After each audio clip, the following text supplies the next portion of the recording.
Passou aí 4 minutos, acho que já dá para a gente conversar. Bom, meu nome é Daniel Sequete, eu sou sócio da BlackBridge Financial. BlackBridge, nós somos uma boutique de investimentos com foco em clientes de alta renda, segmento private e corporativo, tá? Hoje eu estou aqui com o Marc Gauthier, que é meu sócio, e juntos nós vamos falar com o Luiz Felipe Amaral, que é fundador e gestor da Equitas Investimentos, uma casa que basicamente tem ali uma gestora, né, de fundos de investimentos em ações. Ô Felipe, eu não sei se posso chamar de Felipe ou Luiz. O que você Claro, prefere? pode, fica à vontade. Luiz, Felipe. para começar, você poderia falar um pouquinho sobre você, o seu histórico no mercado financeiro e um pouquinho da casa também? Quando que vocês começaram, o histórico um pouco de vocês? Acho que é bacana para os clientes entenderem. Tá joia. Bom, boa tarde. Obrigado, Daniel. Obrigado, Marco, pelo convite. Bater esse papo aí com os clientes de vocês. Sim, eu estou no mercado financeiro, entrei no mercado financeiro no meio dos anos 90. Eu me formei em engenharia, trabalhei um tempo em consultoria, depois entrei ali pouco depois do Plano Real para fazer análise de ações. Trabalhei até final dos anos 90 e fui para os Estados Unidos fazer um MBA lá na Universidade de Chicago. Depois trabalhei um tempo em Nova York fazendo investment banking na Lehman Brothers. E quando eu voltei para o Brasil, isso em 2003, eu fundei a Equitas e a gente originalmente fazia... A ideia era fazer uma boutique de banco de investimentos para prestar serviços, principalmente de finanças corporativas, M&A para empresas aí de porte médio, uma época que estava bem desassistido esse mercado, né? Nossa leitura era essa. A gente, durante 3 anos, fez só isso, fez uma série de transações em vários setores da economia. E em 2006, a gente tomou a decisão de abrir a gestora e paramos daí com a atividade de M&A para focar em gestão. Então, a gente é uma casa que faz gestão há 14 anos, agora desde 2006. O nosso fundo tem uma única estratégia, né, que está no fundo Selection, que tem uma versão aberta, que é o Equity Selection, e o Equity Selection institucional, que é basicamente, assim, praticamente o mesmo fundo. Eu tenho um grupo de 20 pessoas que trabalham comigo e 11 na equipe de gestão e análise. Somos, na equipe de investimento, de gestão e análise, somos 5 sócios, né, que é o núcleo da empresa. E é um grupo de pessoas. Eu sou gestor, eu olho todos os setores com eles e tenho, no final das contas, a palavra final sobre todas as posições do fundo, mas a gente busca consenso em quase tudo que a gente faz. E é um grupo com um perfil assim, de especialistas. Os meus sócios são analistas que cobrem alguns setores da economia há muito tempo, há décadas. E a gente tem um processo de investimento que vem aplicando ao longo do tempo, e conseguindo aprimorar, passando por várias fases diferentes de mercado. Mas interessante é que é um processo de investimento que está sendo, como eu falei, amadurecido e desenvolvido, mas no mesmo grupo. O pessoal trabalha junto há muito tempo. Então, um dos meus sócios trabalha comigo há 16 anos, tenho 2 sócios que estão há 12 anos comigo, e o último que entrou ano passado é uma pessoa que a gente acompanha o trabalho dele há mais de uma década, um analista do Credit Suisse durante 14 anos, bastante premiado aí. Então, esse é um núcleo de gestão, né? E tem um grupo de apoio, né, de analistas mais novos que a gente está formando, que ajudam a gente nas análises. E, basicamente, o que a gente se propõe a fazer é entender as dinâmicas concorrenciais nos setores, dentro de um círculo de competência. A gente acha que para ter alguma coisa, oferecer para o investidor algum processo que a longo prazo seja diferenciado e que você consiga replicar, tem que ter algum foco, né, algum diferencial. Então, eu não acredito muito em saber de tudo que acontece no mercado, no mundo inteiro, e ter opinião sobre tudo. Até pode ter opinião, mas assim, para entregar um processo de investimento diversificado, diferenciado, tem que ter foco. A gente acha que o nosso foco principal, como diferencial de análise, está nos setores locais, né, onde a gente consegue fazer, não só acumular experiência ao longo do tempo, mas fazer um trabalho de checagem constante, bem mais próximo.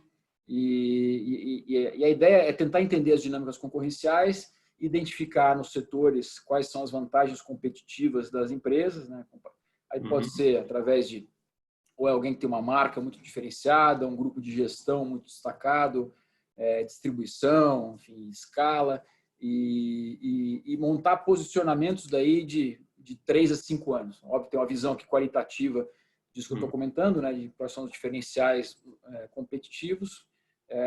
No outro lado tem preço, né, preço das ações, e aí dá uma relação risco-retorno. A gente monta uma carteira de 20 a 25 nomes, né, com essa característica básica desses nomes que a gente conhece, acompanha há bastante tempo, com um posicionamento de 3 a 5 anos. Então, esse é em termos breve de resumo do que a gente faz. Em termos de posição, qual é uma posição que você mantém assim em carteira? Hoje é uma posição normal, você está falando normalmente ou especificamente hoje? Qual que é? Normalmente, se você tem um case aí, uma tese que é interessante, o quanto que você permite ter em carteira? Qual o tamanho máximo que você permite? A gente tem um portfólio que é típico para a gente, normalmente vai ter umas 6 ou 7 posições, vão representar de 50% a 60% do fundo, né? São as nossas posições principais, o core do fundo. E aí são nomes tipicamente entre 7% a 12%. A gente pode eventualmente ter uma convicção enorme sobre algum case. Já teve alguns momentos do fundo, nos últimos 10 anos, que a gente passou, chegou a ter perto de 15%. Mas eu diria que é isso aí. Isso é meio que, assim, a gente tem um limite hard que a gente coloca, e coloca isso, inclusive, nos documentos para os nossos investidores, que não pode passar de 20% em nenhuma posição. Mas a gente não chegou próximo disso. Eu diria que 15% é uma posição de altíssima convicção, que em raras oportunidades a gente chega, né? Então, hoje, por exemplo, a maior posição do fundo é 12%. Eu acredito bastante em entender as empresas em profundidade, assim, gastar tempo para conhecer, para principalmente saber o que tipo de risco você está se expondo, né? Esse é o principal objetivo. Mas ainda assim, por mais que você conheça, tenha convicção, a gente não consegue eliminar risco, né? A gente está exposto aqui a mudanças de cenário o tempo todo, muda-se hábito de consumo, tem mudanças de ciclos macroeconômicos, tem mudança de tecnologia. Então, tem que ter um portfólio diversificado, no final das contas. Então, é uma combinação aqui de convicção e profundidade de análise com diversificação. Luiz, e falando em risco aí, a gente queria saber se o pior já passou. Acho que muitos aqui querem ouvir isso. Você, como um gestor aí brilhante, o fundo realmente entre os top 10 do mercado, o pessoal quer ouvir o que você acha. O pior já passou? O que a gente pode esperar aí para frente em termos de bolsa? Obrigado pelas colocações. Mas assim, eu acho que é muito difícil fazer a leitura precisa, né? Ainda mais quando você está vivendo a crise, tentar adivinhar qual que é o fundo do poço, né? E o ponto de inflexão.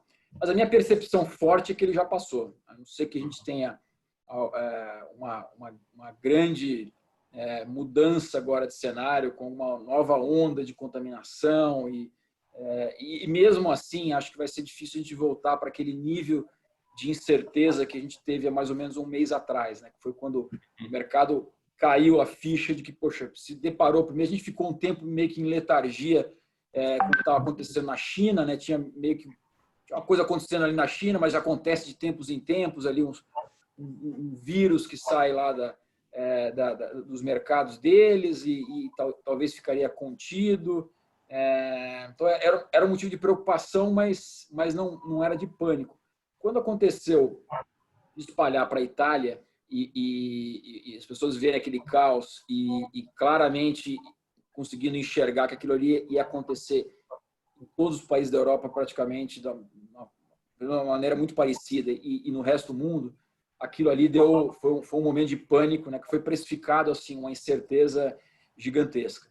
Acho que de lá para cá, mesmo que aconteça daqui para frente alguma deterioração de cenário, eu acho difícil enxergar um grau de incerteza tão grande quanto aquele que a gente viveu há um mês atrás. Teve uma resposta muito forte, coordenada dos principais governos, né, dos bancos centrais, no sentido de dar suporte, né? Então, hoje tem essa certeza que vai ter suporte na retomada, principalmente das economias desenvolvidas. Isso há, eu diria, né?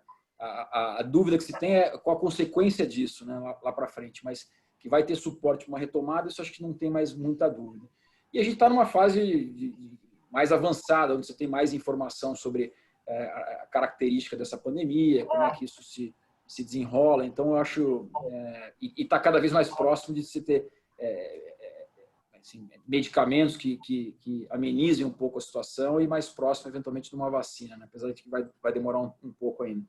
Então, eu acho que o pior já passou, sim. Ô, Luiz, é engraçado que crise, acho que assim, é sempre muito difícil. Depois que passa, fica um pouco evidente, né? Os sinais dela. Mas eu me lembro, logo no comecinho, falei com alguns analistas, economistas e gestores, perguntei, qual seria no pior cenário, o que eles achavam, até onde chegava, né? E muitos falaram, olha, acredito que ali o pior cenário 80 mil pontos. E acabou que chegou aí aos 63 mil, né? No ponto mais baixo. Com 5 circuit breaks no meio do caminho, né? Como que o fundo, primeiro eu queria saber, o que vocês tinham ali de posição em carteira, né? Olhando para o Brasil se descolando um pouco do resto do mundo, e como que vocês conseguiram se proteger, como que a área de risco entrou aí no cenário para proteger o fundo dessa alta volatilidade? Vocês tinham ali alguma proteção em derivativo, em câmbio? Que ferramentas que vocês usaram? Você poderia comentar um pouco com esse processo? Tá. O que a gente normalmente faz no fundo assim, é um fundo bem simples. Ele não é um fundo que usa de muitos instrumentos difíceis de se entender. É uma carteira, como eu descrevi aqui, diversificada de posicionamento em ações, de 20 a 25 papéis. E a gente acredita que assim, o primeiro nível de defesa, de controle de risco, é você entender os ativos em profundidade. O segundo é diversificar o portfólio. E o terceiro é tentar comprar seguro através de derivativos, né? E o que a gente faz aí é quando o cenário está bom, né? Quando tem um blue sky, cenário de pouca incerteza, é quando é eficiente você fazer essas compras de proteção, né? Quando o seguro fica barato, né? As pessoas, ninguém está preocupado e fica barato comprar seguro. E o que a gente faz tipicamente é comprar opções de venda de índice, né? Puts de índice, fora do dinheiro, e agora e vai rolando isso aos poucos, né? Uma parte do portfólio. Você nunca faz isso por uma parte muito grande do portfólio, que é altamente ineficiente, né? Você ficar comprando e pagando seguro o tempo todo, né? Então, isso assim, olhando no longo prazo, médio e longo prazo, que é a visão que a gente tem para o portfólio, é altamente ineficiente, né? Ele dá um amortecimento para a cota no curto prazo, mas ele acaba, assim, no longo prazo, sendo bastante custoso. Mas a gente carrega para uma parte do portfólio. Então, no começo dessa crise, depois podemos falar de como é que era a característica da carteira, mas a gente tinha uma posição em opções pequena. A gente acabou vendendo muito cedo, quando começou a queda e o preço das opções começou a subir demais, né? Tem a volatilidade implícita aqui do mercado, subiu muito e ficou caro o seguro. A gente optou por vender e trocar isso por uma parte de caixa, né? Por ter caixa.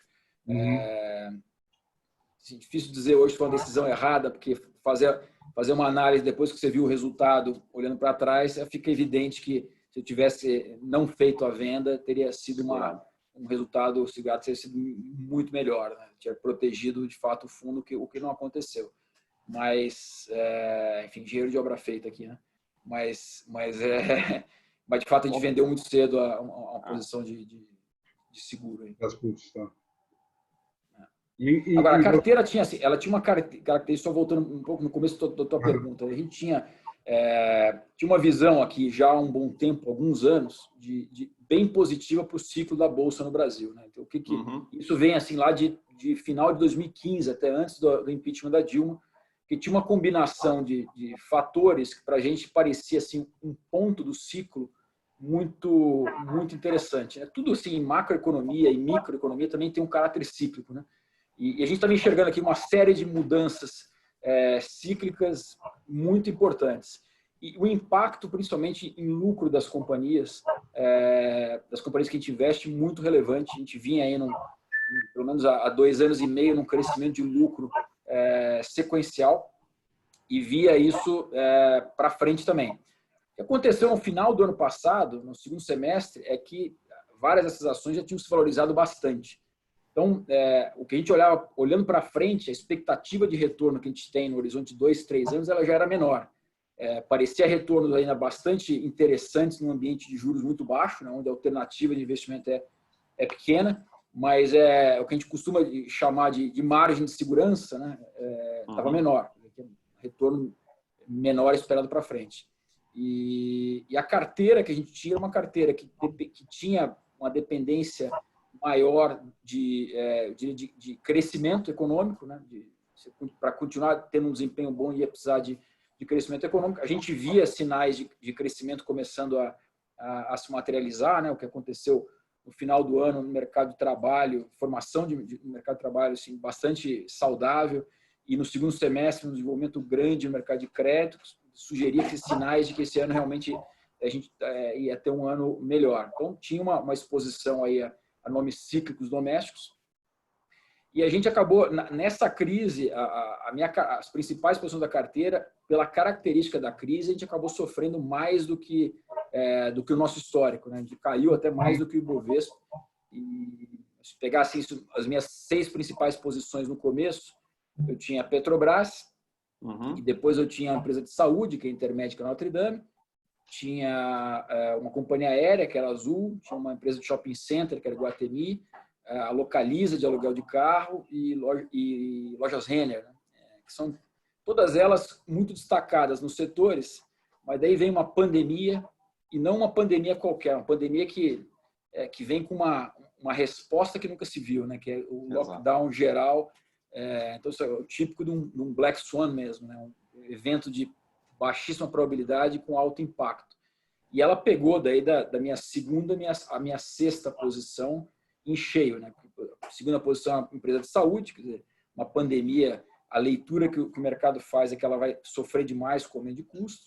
Aí você tem uma companhia aérea, que é disparado, talvez o setor que mais sofre com tudo isso. Aí shopping center, que vai ficar fechado durante um tempo. Aluguel de carro, que é vinculado a uma mobilidade que está sofrendo demais. Loja também fechada.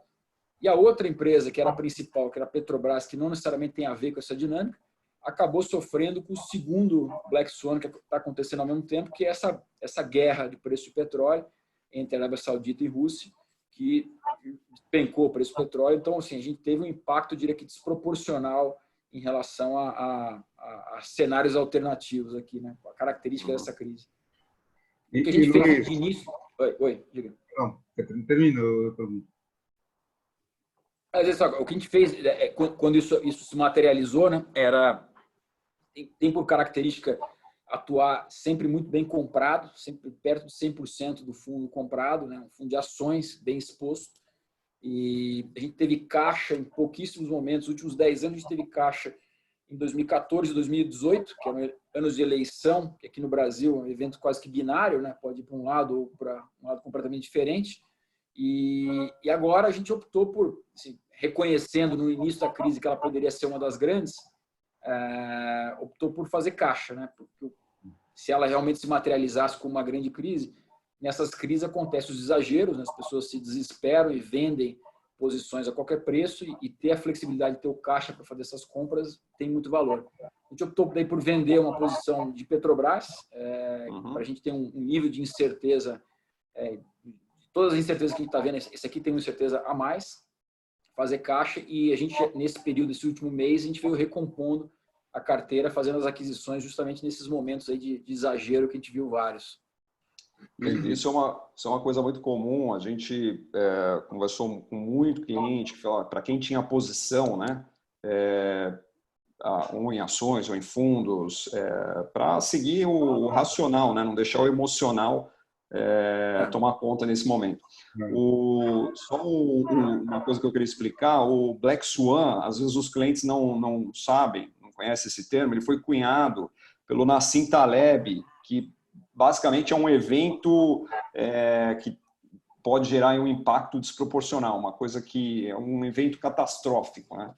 É o cisne negro, né? Um negócio pouquíssimo provável, impossível de você prever, mas com impacto gigantesco, né? Então, nessa vez aconteceu 2 juntos, né? Um é a resposta a uma pandemia, a resposta à pandemia, que eu diria que esse é o Black Swan, e ao mesmo tempo essa guerra de preço do petróleo, né? É isso aí. Dentro das oportunidades agora que a gente está vendo no mercado, você consegue nos passar os setores que agradam mais vocês? Qual que é o racional de escolher esse setor e as empresas desses setores? E até uma questão que o pessoal me perguntando só a Bolsa brasileira, vão partir para a Bolsa americana, como alguns fundos estão fazendo já hoje em dia, para ver se tem uma retomada mais rápida de operação dos fundos? Tá, assim, a gente não está fazendo movimento para a Bolsa Americana, porque se sair agora, a gente tem ativos em real, né? Uhum. E fazer o movimento agora de vender ativos em real, que caíram muito mais, para reposicionar em dólar, numa bolsa que caiu muito menos, apesar da expectativa generalizada ser de que a economia americana tem uma capacidade de reação mais rápida, para mim não é um movimento óbvio. Vou vender ações que caíram 30%, 40% aqui no Brasil, num câmbio aí de 5, perto de 5,20, batendo 5,30 para comprar ação nos Estados Unidos, que caiu muito menos. Acho que esse era o movimento para ter feito antes. Agora, sei lá, eu acho, olhando assim um horizonte de 1, 2 anos, não me parece óbvio. Então, a gente não está fazendo esse movimento, não. A gente não está inventando moda, como é da nossa característica. A gente mexe muito pouco a carteira, não tem muito aqui no nosso DNA ficar pulando de galho em galho e tentando ler qual o cenário do momento e vou posicionar a carteira para isso ou aquele cenário. A gente tenta ficar nos mesmos nomes durante um bom tempo. Se você olha o meu histórico, a gente fica nas mesmas posições, em média, 40 meses. E quero investir nas empresas que eu conheço bem, que eu consigo ter uma convicção grande de que vão passar por esse momento, por mais que tenha, às vezes, perda de valor, que lá na frente o mercado vai mudar, que eu conheço a dinâmica, conheço balanço, posição de liquidez, que vão passar. Acho que esse é o principal foco agora, identificar a gente que vai passar. E o segundo foco, que é o que para a gente sempre foi um grande diferencial da nossa geração de retorno ao longo do tempo, e isso não quer dizer no curto prazo, porque realmente não se materializa no curto prazo, mas conseguir identificar, como eu falei no começo, essas empresas que têm diferencial, elas saem de momentos de estresse de mercado. Estresse de mercado não é mercado só, não é estresse de mercado financeiro, é estresse da economia real, né? Quando você tem momentos de recessão econômica, essas empresas diferenciadas, elas saem com um ganho de competitividade enorme em relação às demais, né? Então, o que se ganha de mercado em relação à competição é um fator de geração de valor para a gente super importante. Então, eu estou muito menos tentando ler assim, quais os setores que vão se beneficiar mais, porque isso implica em eu ter uma opinião muito forte em relação a qual vai ser o ritmo de retomada da economia, né? Se for muito rápido, se for uma retomada em V, eu acho que tem pouca gente que acredita nisso, mas se o Brasil recuperar em V, assim, recuperação em alguns meses a gente volta meio ao normal, os setores cíclicos domésticos, né, que caíram mais, vão andar mais, vão se beneficiar mais. Por outro lado, se a gente passar um tempo, uma recuperação mais lenta, aqueles setores onde você tem a previsibilidade de receita, nos setores de utilities, distribuição de energia, vão melhor, né? Então, o que está por trás da escolha de setores é essa escolha de opinião sobre o ritmo de retomada. Hoje tenho pouca clareza disso. Eu acho que acho que é chute hoje, né? A gente tem algumas opiniões. Acho que é mais provável que tenha uma recuperação aqui em U mais devagar do que uma recuperação muito rápida, mas as coisas estão acontecendo aqui. A gente vai ser muito importante entender essa dinâmica de retomada da economia próximo mês para conseguir ter uma opinião mais forte em relação a essa questão macro. Mas, para mim, faz muita diferença no horizonte de 1, 2 anos, se eu tiver, mesmo num ambiente muito ruim, dá uns exemplos assim, né? Setor de aluguel de carro, que eu falei que eu tenho a Localiza. É uma empresa líder no setor que tem vantagem competitiva em relação a todas as outras no setor, né? Não só as líderes, a segunda e terceira, que também são empresas de capital aberto, mas elas competem no dia a dia da indústria delas com uma série de outras empresas menores, menos estruturadas, com menos acesso a ferramenta de gestão, a instrumento de captação. E a Localiza é uma empresa que tem vantagem em todos os níveis, assim, em gestão, é uma indústria capital intensiva, ela tem o menor custo de capital, ela tem a melhor rede de distribuição de venda de carros usados, que é importantíssimo para conseguir renovar a frota e monetizar os ativos. Ela tem o melhor ganho de poder de barganha na compra de carro. Então, assim, o que acontece com essas empresas depois da recessão, né? Saindo lá de 2016, né, que foi o momento, nossa última recessão aqui até agora, esse é um setor que cresceu bastante, cresceu 60%. A Localiza cresceu 160%. Eu não tenho dúvida nenhuma que vai acontecer a mesma coisa se a gente tiver um período aqui de uma parada muito forte da economia. Vai ser desproporcional o que esses players menos competitivos vão sofrer em relação a uma Localiza. O mesmo racional dá para aplicar para uma EZTEC no mercado de construção, dá para aplicar para uma Lojas Renner no mercado de varejo, de vestuário, dá para aplicar para uma Intermédica, Notre Dame, que é a minha principal posição do fundo hoje no setor de saúde, e assim vai. Quer dizer, eu diria que esse vetor de criação de valor lateral, né, que é o ganho de mercado em cima dos concorrentes, para mim ele é um pouco subestimado, né? As pessoas falam um pouco, mas é o mais importante para a gente no fundo. Uhum. É engraçado. Você estava me falando, eu sempre penso, a bolsa é a elite das empresas no Brasil, né? Então, ali é a elite, quem realmente tem poder para passar por um período mais conturbado como esse. Você poderia comentar um pouquinho, Luiz, o que você tem em carteira, até antes, o que você considera? Você falou, eu carrego, tem um período de carrego grande, né?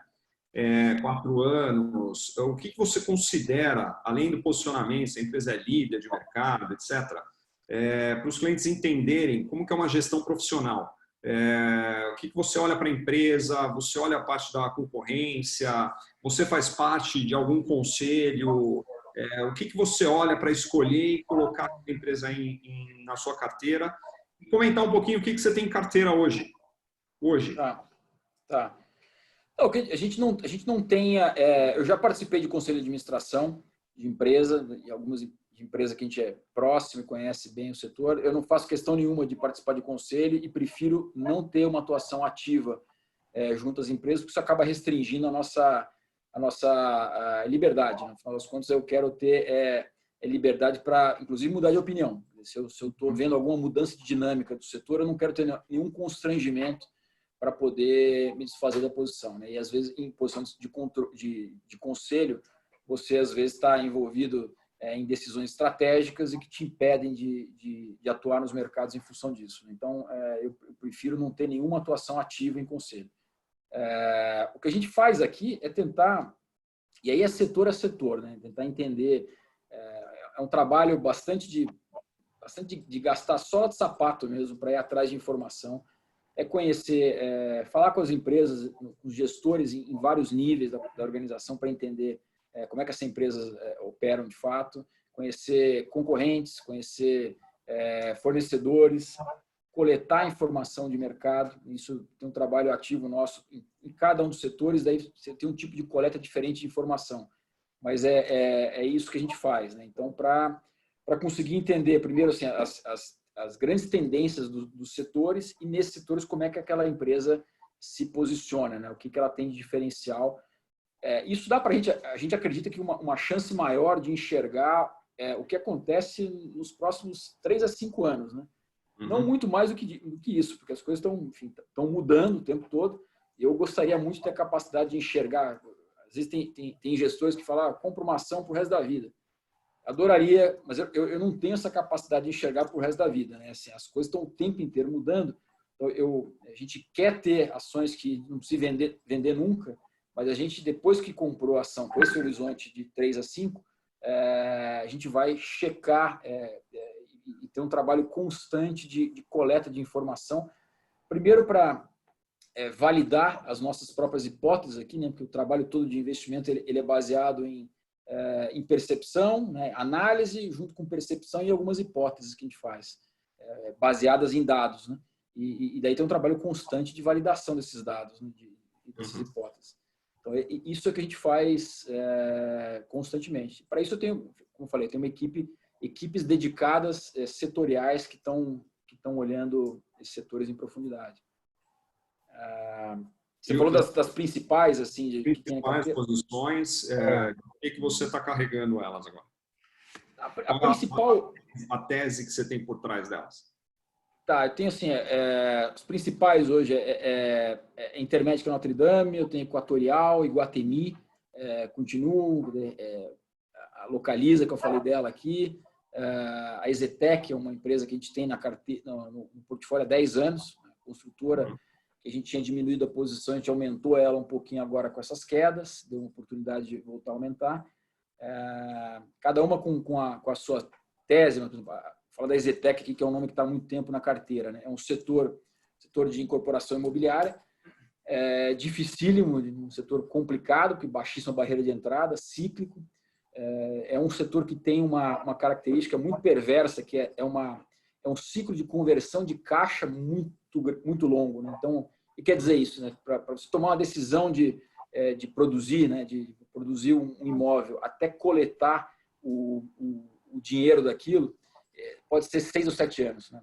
No momento que você toma a decisão de comprar um terreno até você coletar o último recebível, 6 ou 7 anos. Então, pode ser que...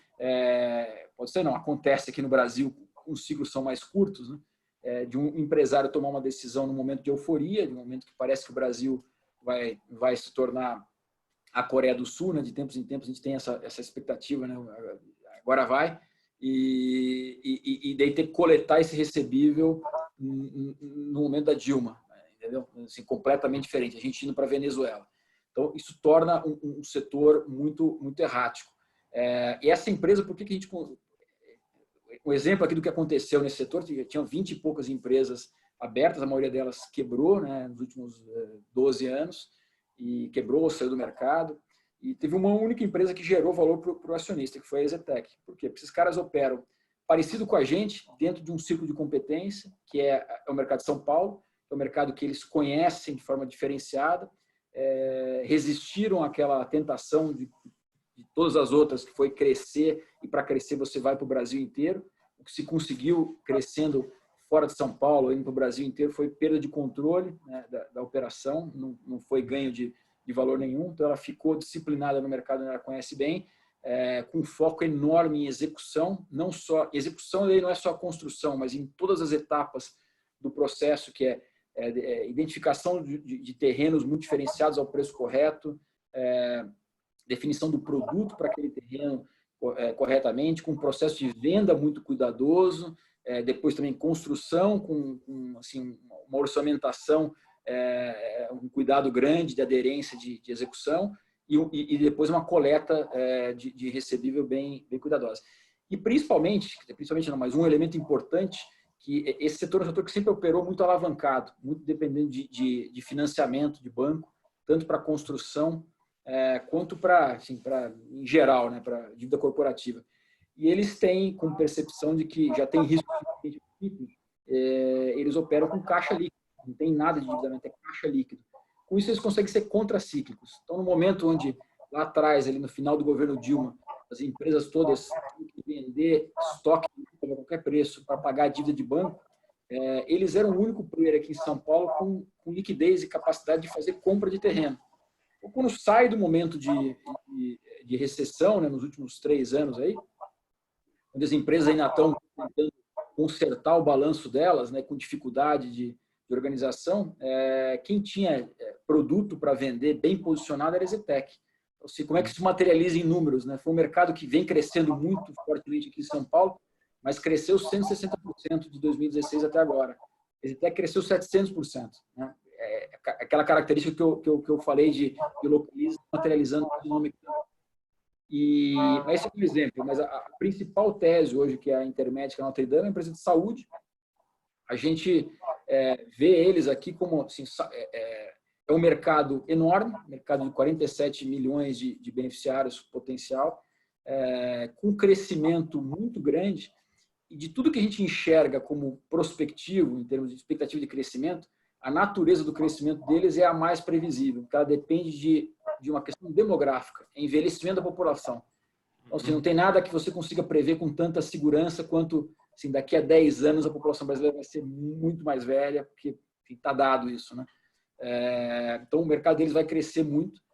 E tem um problema aqui nesse segmento, que é custo, né? Os custos vêm crescendo de forma desproporcional, pelo menos nos últimos 15 anos, né? Com a inflação médica muito acima da inflação média corrente. E chega um ponto que os planos de saúde privados se tornam inacessíveis para a maior parte da população. Então, a maneira de você conseguir chegar num público maior e ter uma operação competitiva é verticalizando, tendo controle de custos, né? Operando com um plano de saúde junto com uma rede própria de hospitais e clínicas. Assim você consegue controlar os custos, né? Não depender daquela história de plano de saúde que assim, vai estar sujeito ao que o médico fala para você fazer, e o médico dá uma receita que ele não tem nenhum alinhamento com o plano de saúde, você acaba gastando muito mais em saúde do que precisa realmente. Então, assim, tendo um modelo verticalizado é um modelo mais eficiente. Com isso, ele consegue ter margens altas com tickets muito menores, mas assim, muito menores mesmo do que da competição. Então, isso é ganho de market share para ele contínuo, né? Ele lá atrás, na época de recessão, na época de Dilma, se beneficiaram demais do que a gente chama de trade down, né? O pessoal, as empresas, e são planos corporativos, as empresas saindo dos planos mais premium, vamos dizer, Bradesco e Sul América, e optando por uma solução mais eficiente, mais barata. E depois, mesmo na retomada do mercado, ele continuou ganhando mercado em cima das outras empresas. Assim, para mim, é um caso que é um vencedor de curto, médio e longo prazo. Uhum. Azul, você até comentou aqui, que o pessoal está perguntando para nós, vocês tinham ou tem Azul na carteira? A gente tem Azul, mas bem menor, né? A gente reduziu a posição em função do que aconteceu, né? Essa é uma mudança dramática de cenário e ela se valorizou brutalmente. Então, ela caiu, a posição hoje de 3 e poucos % na carteira, bem menor. Mas, assim, é um setor que está exposto a um risco bem maior do que a companhia, que está exposta a um risco bem maior do que as outras da nossa carteira, mas do outro lado está precificado isso, está precificado uma chance de quebra, eu diria que desproporcional. A gente não está vendo quebra, não. A gente conhece bem a posição de liquidez da empresa. Eles vão ter assim, vai ter posição de liquidez para suportar uns bons meses com a frota parada, mas claramente a companhia vai ficar numa posição de risco muito alta, né? Isso aqui é um cenário típico para uma recapitalização.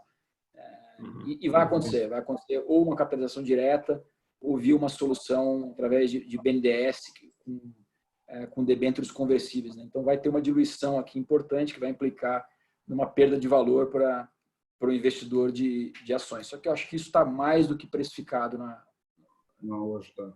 Caiu mais. Ô, Luiz, até ontem, interessante ser comentado, ontem a gente teve uma live com o Carlos Maggioli da Quasar, né?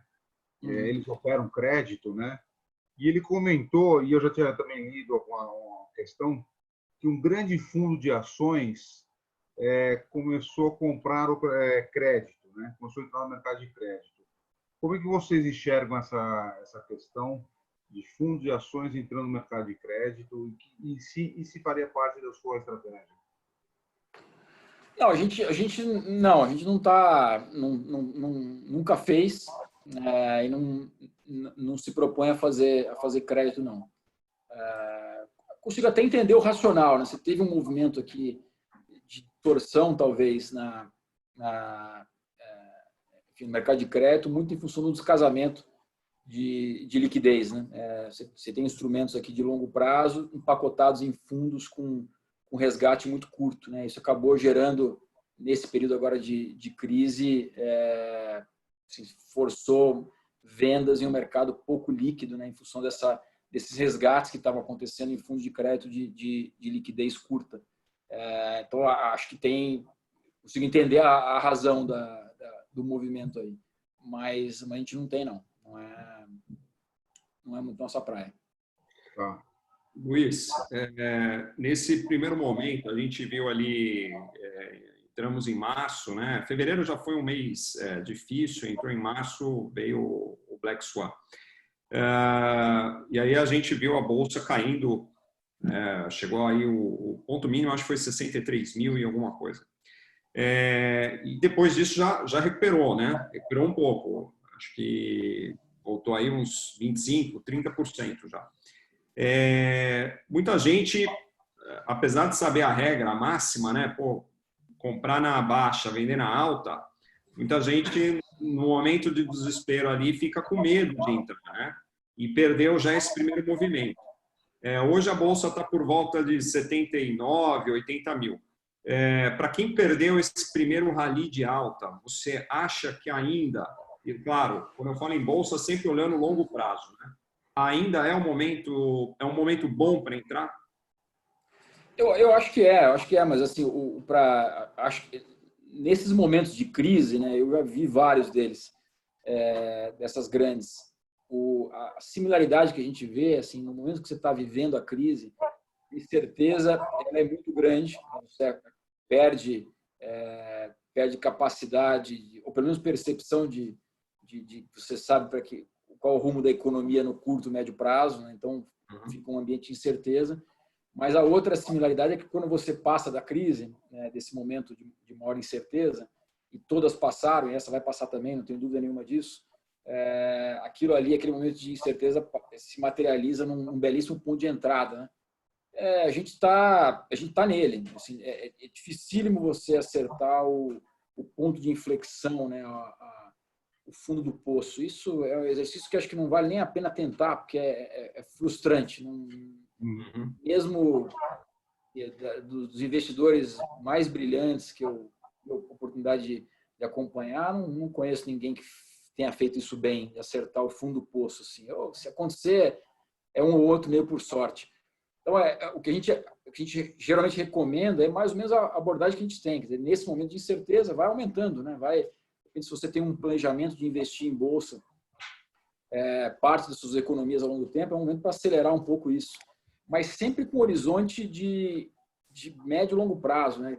Acho que a percepção que se criou de algumas pessoas que a bolsa é um investimento que, pela falta de alternativa do CDI, a bolsa vai assumir esse papel, não vai, né? Assim, não é o mesmo, é uma característica diferente, né? O CDI era uma coisa muito distorcida que a gente tinha lá, que graças a Deus mudou de patamar, mas gerou uma série de distorções no mercado de investimento, mas criava um ambiente para investidor que ele não precisava fazer escolhas, né? Ele tinha instrumento com liquidez diária, com crédito garantido pelo Tesouro e tendo retorno alto com isso. Isso é uma coisa absolutamente anormal, que você não encontra em outro lugar.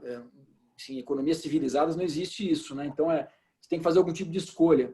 Quer liquidez, vai ter que abrir mão de retorno. Se quiser retorno, você vai ter que entender a questão de volatilidade. Então, assim, nesse ambiente normalizado, tem que entender isso. Quer dizer, a bolsa, eu acho que vai continuar sendo um tremendo uma opção de investimento para retorno. Retorno uma hora só vai vir de bolsa.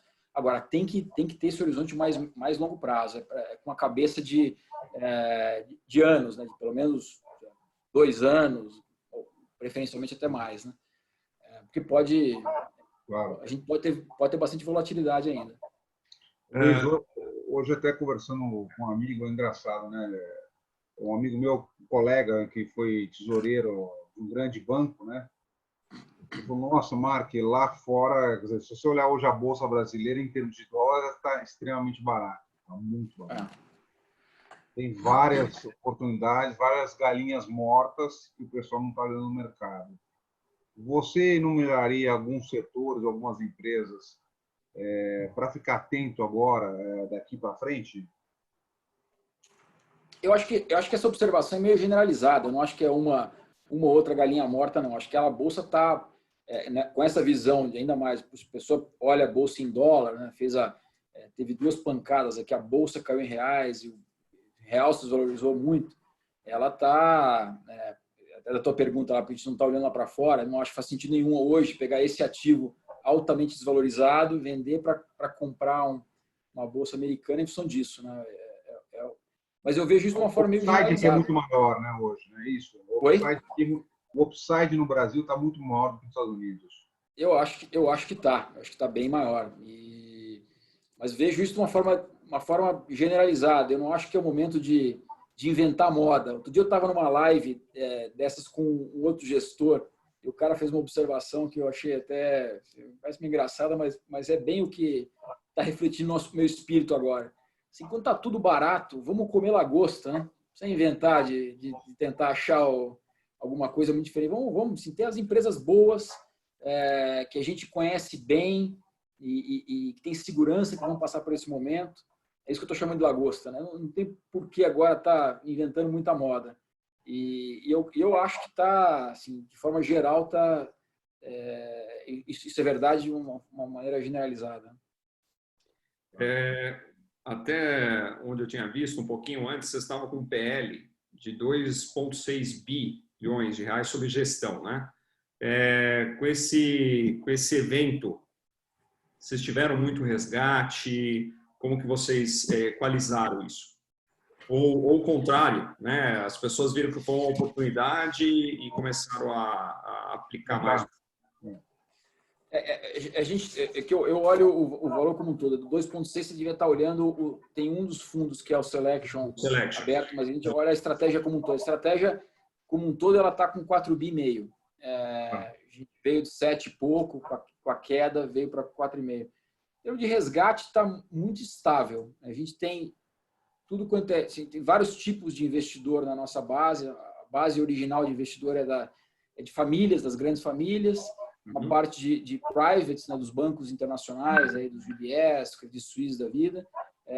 Tem os bancos comerciais e tem institucionais, né, os fundos de pensão e plataformas que a gente entrou em plataformas e tomou decisão de se expor mais em 2018 e 2019 cresceu bastante.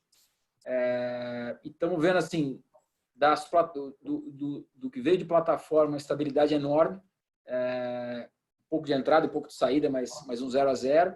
Um pouco de saída de privates, né, dos bancos estrangeiros, e entrada dos fundos de pensão. O fundo de pensão tem diferente, até interessante esse negócio, porque aconteceu, na minha visão, dos últimos anos aqui, uma das mudanças que aconteceram no Brasil, e acho que foram várias, uma delas foi nesse mercado de fundos de pensão, uma melhora da qualidade dos tomadores de decisão impressionante. A gente teve realmente uma mudança das equipes aí.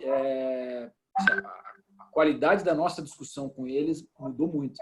E eu estou vendo agora na reação. Eles realmente estão entendendo esse momento como um momento para se posicionar. Nunca foi assim, né? Sempre foi um dinheiro menos qualificado. E a gente tá com entradas fortes, principalmente dos fundos de pensão. Vocês chegaram a fechar algumas plataformas a captação do Equitas, né? Até antes dos eventos. Como é que isso ficou agora? A gente tinha fechado e reabriu depois que aconteceu a crise, que se mudou completamente o patamar de preço, né? A gente acha que é um momento interessante para investir no horizonte médio e longo prazo, e muito pedido de investidor tradicional nosso para reabrir o fundo. Então, a gente achou que era um bom momento. Não abriu em todas as plataformas, acho que quase todas. Uma principal que falta é a XP ainda, que não abriu ainda. A gente tem uma questão, enfim, as nossas discussões lá com eles, lá comercial, mas acho que deve ter uma abertura logo. Perfeito. Bom, eu acho... Não sei se o pessoal o público tem alguma pergunta que queira fazer. Eu acho que grande parte foi abordado aqui, né? Vamos abrir para perguntas. E, bom, se não tiver... Recebeu muita pergunta antes, Mark. Eu acabei já fazendo aqui. Queria agradecer, Luiz, muito obrigado pelo seu disponibilizar aí do seu tempo, aceitar o convite, bater esse papo com a gente. Como eu falei, a gente gosta muito eu sou responsável aqui pela área de alocação de fundos e a gente gosta muito eu gosto particularmente da Ectas, da casa, da filosofia que vocês têm. Já conheço vocês há um bom tempo e queria agradecer aí por dividir esse tempo e explicar um pouco sobre a casa, sobre a filosofia de vocês. Legal, foi um prazer. Eu que agradeço aí por esse convite, por essa oportunidade para ter esse papo e me coloco à disposição. Eu sei que é um momento aí de bastante incerteza, que tem muita dúvida que surge e estou à disposição aqui para outros desses. Eu também queria agradecer aqui, eu estou recebendo diversas mensagens aqui de agradecimento. Muita gente falou, nossa, o Luiz tem uma carteira igual a minha, né? Então, muita gente está feliz aí de saber que tem uma carteira similar à sua. E isso me dá até uma tranquilidade, porque realmente grande parte dessa carteira é uma recomendação que a gente faz em cima, quer dizer, é uma sugestão que a gente faz em cima da recomendação da XP, né, da equipe de análise, e ver que a gente está realmente no caminho certo. Então, eu quero agradecer demais aí a sua participação, as dúvidas aí que foram todas ditas e respondidas. E, bom, espero vê-lo mais vezes e fazer outras lives. Contra a Bolsa, né? É isso aí, tomara, né? Temas um pouco mais positivos, né? Com certeza. Melhores. Obrigado a todos pela participação de hoje. Obrigado, pessoal. Valeu. Um abraço.